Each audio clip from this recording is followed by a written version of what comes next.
Welcome, everyone, to the Impact Audio podcast, brought to you by your friends at Submittable. I'm your host, Sam Caplan. Earlier this month, I got to attend the Google Impact Summit in Sunnyvale, California, an event all about how tech, and especially AI, fits into social impact. Shannon Farley, who is the co-founder and executive director of Fast Forward, was also there, and she hosted a fantastic session titled Funding AI Responsibly that discussed the nuances of funding AI-powered nonprofits. And today, she joins me to chat about what she learned from the session she conducted and from this year's summit as a whole.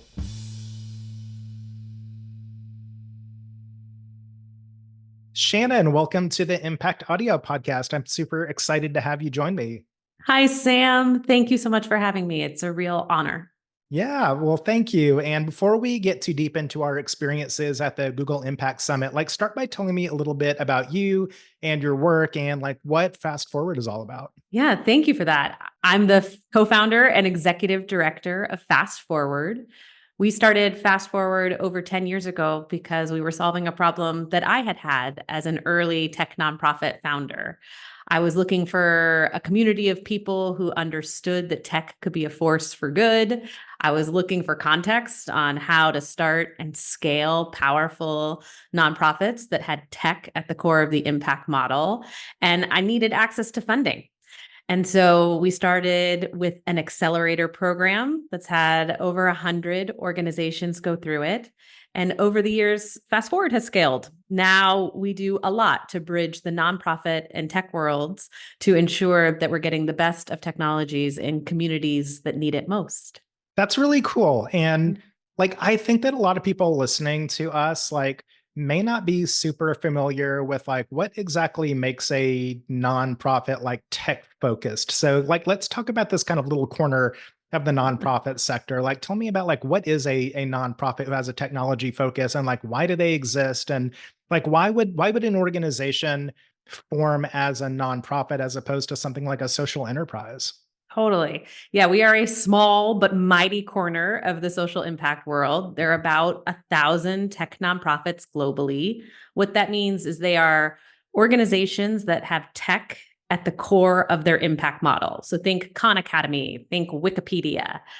These are organizations where the work is the technology, as opposed to what we would call a brick and mortar organization that uses tech well. And why it's important to have nonprofit business models is because if you decide to serve the beneficiary, actually everything about your organization would be different than if you were a for-profit. You're building for the hardest to reach customers and the hardest to reach communities. You can leverage open source tools and in-kind donations from tech companies. You have a different impact model and business model. So we basically have, over the last 10 years, written the book on what it takes to start and scale tech nonprofits. And we've seen some really impressive examples. And many of them were shining during the Google Impact Summit through the Google Generative AI Accelerator.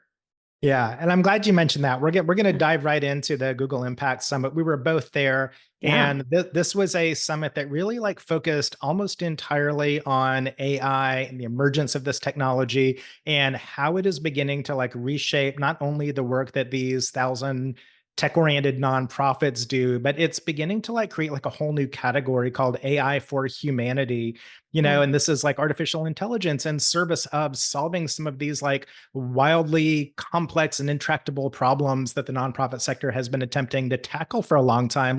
So before we jump into the Impact Summit, tell me just a little bit about artificial intelligence and kind of how Fast Forward is approaching, this new technology and the way that the nonprofits that you work with are beginning to integrate it.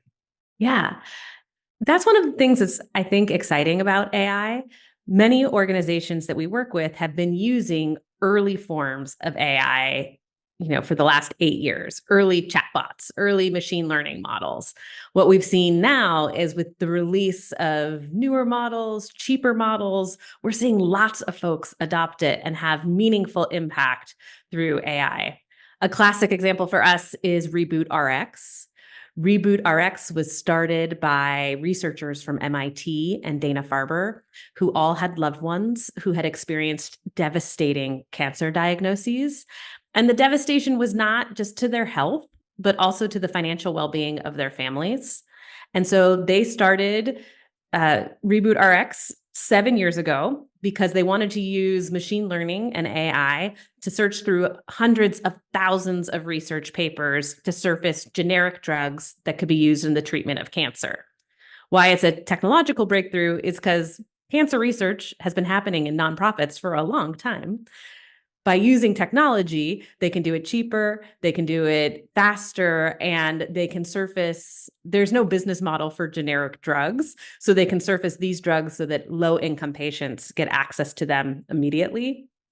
And to your earlier question, like when we talk about AI for cancer research, that's sort of a classic for-profit AI trope. There are a lot of biotechs that are building technology to discover AI technology to discover new drugs. With Yeah. Reboot RX, they're surfacing generic drugs. New drugs are expensive. Folks are not going to be low income folks will not be able to use them for, up to 10 years. With generic drugs, they can use them immediately. Yeah, there's something that's just kind of magical about combining artificial intelligence with the people who are part of the nonprofit community and the nonprofit sector. Because, like, nonprofits just think about the world in a different way. Like, I mean, historically, like, they're really scrappy and they're really innovative and they get more done with less. But they're also approaching these, like, really, really challenging problems, like, finding new, cures for diseases, and helping with, like, the refugee experience, and they're just tackling these types of issues that, like, for profit corporations, like, may or may not be that interested in dealing with, right? Yeah, there's no profit model for reaching these audiences.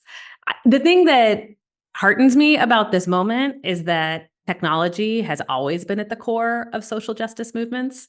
If you think about the civil rights movement in the 60s and 70s, phone trees were key to organizing. When you think about human rights movements around the world, from Arab Spring, social media platforms and mobile phones are key to how folks organize.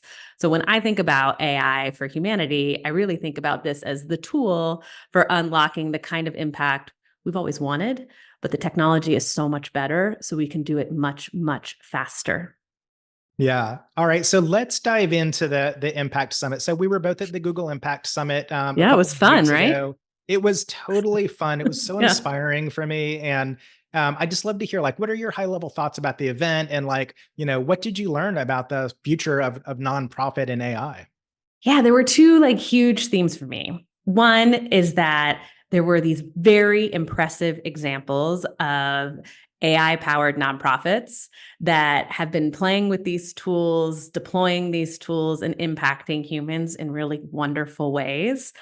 We got to see Jared Chung from Coach pitch on stage. Coach, fast forward, has supported Career Village over the years. Coach is their AI enabled coach that's helping young people access career advice. The thing that was so amazing was to see, like, this is an organization that has been around for like 8 years, and by all accounts, it's hugely impactful. They have a question and answer site where people can get information on what to do and how to get a career. Most kids get like 8 minutes with a college counselor. Career Village has solved that problem. They've been able to do is unlock this power trove of data that they can use in their AI models to have like a real coach where they can capture information and get nudges and see how kids do after the advice, which is revolutionary in the career advice space. So exciting to see them pitch. So there are these great AI powered nonprofits. The other thing that is so thrilled that Google.org is doing is their announcement of the Get Time Back campaign. This is a campaign where any nonprofit can leverage AI tools to make their organizations more efficient. Think of using Gemini to rewrite grant reports. Think of using smart calendaring to free up your staff's time so they can focus on things that are more important. Like, as someone who cares deeply about making sure that nonprofit workers' lives are fulfilled and delightful and well paid, the idea that we could take off some of this administrative burden feels like a step change in the sector. And it's really exciting to see. Yeah, I totally agree with you. Like, And so I was in your session. It was titled "Funding AI Responsibly," and you talked about Career Village and Jared. One thing that Jared said about like the development of the AI functionality is that like as an organization, they didn't approach this with like an AI first mentality. They approached it in terms of thinking about what technology is going to be best for this particular use case, and it happened to be AI. Like, do you sense that more and more like AI is going to be like the right technology to help scale these various technology initiatives happening in all these nonprofits? Yes and no, right? Like AI doesn't fit every organization to build on your Yeah. own. You have to have technical chops on staff. You have to have financial resources to be able to deploy it. So there certainly is a subset of organizations that cannot build their own, but they can leverage it in their day-to-day work. And that's what's cool about the Get Time Back campaign. It surfaces all of those incredible resources. What is true about tech nonprofits and always has been is that, and it's why it's fun to work with them, honestly, is that they're not precious about the type of technology. Their North Star is impact. So if you could get there with like a pretty good chatbot, you wouldn't need to build a fully baked coach. Right. Right. For Career Village, they wanted much more nuanced answers. They wanted to be able to have feedback between student and coach. They wanted to be able to do interview prep questions and review resumes. Like they wanted all of these things that you would get if you could afford, quite frankly, a great career coach. That is possible when you build your own AI platform. And so it made sense for them, but they weren't, to your point, they didn't start out with this is the only way forward. It just ended up being the best way forward. And the good news is that it's working.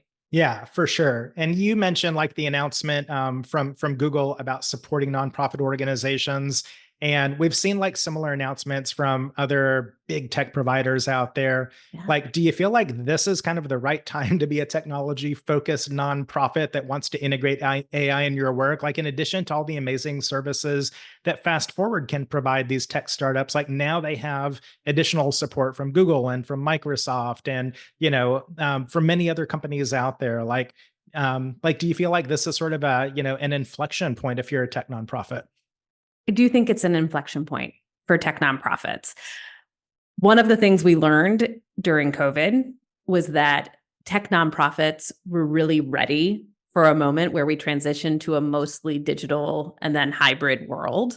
They had products in use, people were playing with them, they had business models, they had figured out a lot of things. And as a result, they scaled their impact exponentially.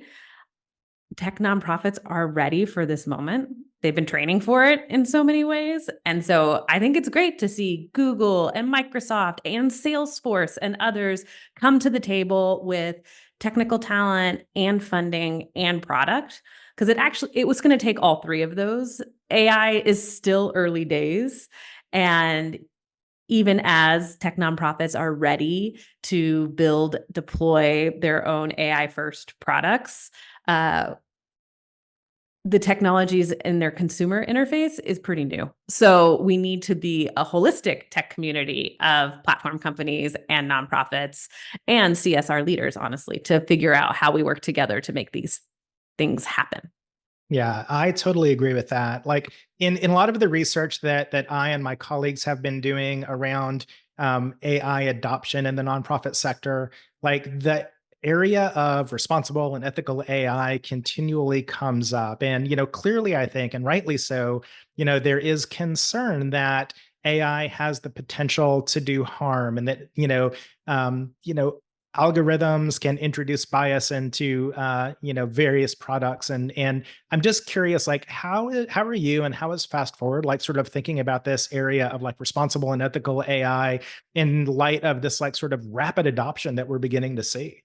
Yeah, I think Jared from Career Village's answers were great on that one in particular. Like one of the things we're seeing groups like Career Village do is lead with ethics, lead with ensuring the data is unbiased, because that's their mission. Their mission is to serve the hardest to reach child in the hardest to reach community. And those kids have been excluded from so many other services. They don't want that exclusion to have a through line to the AI product they're building. So it actually took a long time to launch Coach, right? Because they wanted to make sure it was safe. And they worked with community partners really closely to see how the kids were using it. If there were any hiccups, they wanted to address it right away and have immediate feedback to the product team at Career Village for how they could fix it. A for-profit company wouldn't have the privilege of doing that because they don't have the same goals, right? They're chasing speed and first to market, not necessarily safety of users. And so this is a space in which I think nonprofits have a lot to teach platform companies and other for-profit startups how we build in ethics, safety, and humanity into the products we're building. And it's great that they work together. Right. Jared just did a fantastic job of describing like this sort of like, very careful, methodical, well thought out process where like he incorporated so many stakeholders, including like kids who are using the platform, into like not just helping from like a UX perspective, but really like looking at the output of things and tailoring and just all of the effort to make sure that they got it right before this like got rolled out to a larger audience. And I totally agree with you, Shannon. Like, this is something that the nonprofit sector can totally lead on. And we hear so much about how, people regularly say like, oh, nonprofits should operate more like for-profit businesses. And I'm sure their heart's in the right place when they say things like that. They're thinking about, project management and, efficiency, right? But in reality, I think to your point, like nonprofits have a lot to teach the for-profit sector as well, especially around AI adoption. Yeah. And, I don't know a nonprofit founder in the world who doesn't want their operations to be more efficient, but often that comes at quite a cost. I mean, that's one of the things that's really exciting about this moment and the Get Time Back campaign is that there are all these resources on how to be more efficient so that we can spend more of our energy and financial capital on supporting our beneficiaries. So as someone who spent my career in the nonprofit sector, I'm very excited for what is going to bubble up. I also want to give credit to, there's a number of tech companies that have funded tech nonprofits to think about how you infuse ethics and infuse safety into what you're building. Like the Salesforce AI Impact Accelerator did a really good job of that and ensuring there were opportunities for other tech nonprofits to convene and in safe spaces figure out how to do these things well. Google has always put fellows into tech nonprofits so that you can work in step with Google engineers who've seen it in their jobs and nonprofits who are seeing it in their jobs. So like we're infusing best practices throughout the sector. Yeah, Jen Carter from google.org did an episode with us, and we talked a lot about that fellowship program and really how it differs in the way that they are able to take Google staff and put them on a project with nonprofits for like a really long time. Like it's not like a let's all get together for an afternoon and do a hackathon. This is like let's take a long time and really like build something significant for a nonprofit organization. Like that's pretty incredible, right? Yeah, and generous.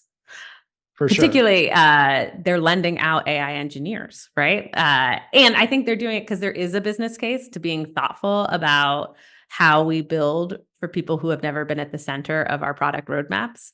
That's the most marginalized, the most excluded. And so it's a wonderful project they have. Yeah. And so let's circle back to fast forward a little bit. Okay. So like I'm listening to this podcast and I'm a nonprofit leader who has a tech-oriented nonprofit. And I am super excited now because I want to work with Fast Forward. Like, help me understand like the process for all of these, burgeoning tech nonprofits who might want to be affiliated with your organization. Thank you for that question. There's lots of ways to get involved with us. Cool. First and foremost, we still run an accelerator program. It's a 13-week program where we give emergent tech nonprofits money and training and love to get on their feet to build great things. So folks should apply to that and learn more about that. We also have a number of resources, including a newsletter called AI for Humanity, which features AI powered nonprofits, AI powered funders, folks who are thinking about how these new emergent technologies can be leveraged for good. And then actually our most beloved product is something called the Weekly Resource Roundup. This is a weekly email of fundraising resources, marketing opportunities, and prizes. You would be surprised at how many thousands of people read it every week. I'm often stopped at conferences or even at an airport line last week when someone told me they got funding off of that email, which is No way. why we do the work. Yeah. That is really cool. And that's a great outcome of like, one of the many things that your organization does. So, like, given that the topic at the Google Impact Summit was like funding AI responsibly, like, what's the biggest or the best piece of advice that you would have for funders who want to start funding AI powered nonprofits?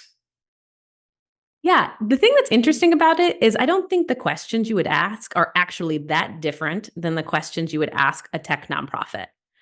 You want to understand why this technology, why AI, what's the analog, and is AI actually going to be better?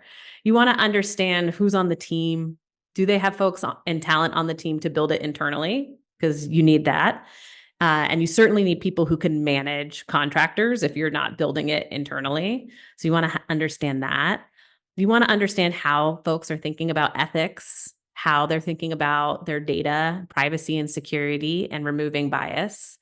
Uh, and AI is still expensive, so you want to know the business case for it.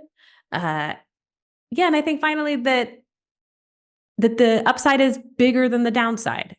This space is experimental. Anytime there are live experiments, there's going to be mistakes. So you want to know that the impact you're going to have is tenfold better. That could mean 10 times more people are reached, or in the case of Coach, the quality of the intervention is so great that it justifies the staff investment, the human capital, and the reputation risk to do it. I don't think there's that much reputation risk at the moment, so it feels like most of the world is going all in on AI, but it's important to think about when you are funding it. It's important to think about when you're building it and when you're using it. Yeah, I completely agree with you. It also feels like there's a big opportunity right now. Like, a lot of funders are beginning to think about movements like trust-based philanthropy, like that introduce more equity in that, nonprofit funder relationship, and like funding nonprofits who are led by people of color and that serve marginalized communities.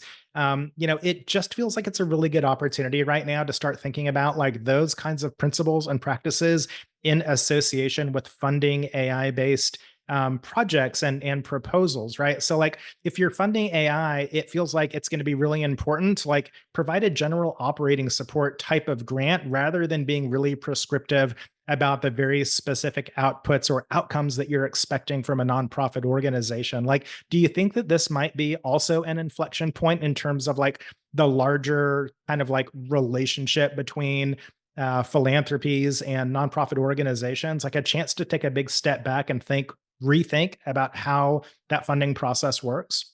Yeah, I hope so, right? Like everything we're trying right now is experimental. The technology is experimental, even though it's been in operation in Google land for like 20 years. In the social sector, it's still experimental. So you need funders that have that trust-based relationship, that are willing to give you the pilot money to just build something and see if it works. And then be okay if you choose it didn't work for any number of good reasons, right? What we want to avoid, I think, as a society is no more like shiny object funding. We want to fund real learning, real growth, and impact. So that's the opportunity. And it really only works when philanthropists are in deep communication with nonprofit leaders and builders. I think there's also an opportunity for philanthropists to put it on themselves to sit in like the learner seat. Uh, there's an underinvestment of technology in philanthropy. So one of the things we recommend to new AI funders is to run AI experiments internally. Play with these new technologies, build your own bots, see what it takes, build the empathetic muscles required to advise your grantees appropriately. This innovation is not sequestered to builders within nonprofits. We, as funders, should also be thinking about how we leverage these resources to make sure that more money is going into community rather than our operations. Yeah, it makes perfect sense to me. And like, on the stage, we heard Google employees talking about like the function of philanthropy in Yeah. part is to be risk capital. And, sadly, like historically, not a lot of foundations and philanthropies have really treated their capital as being like, okay to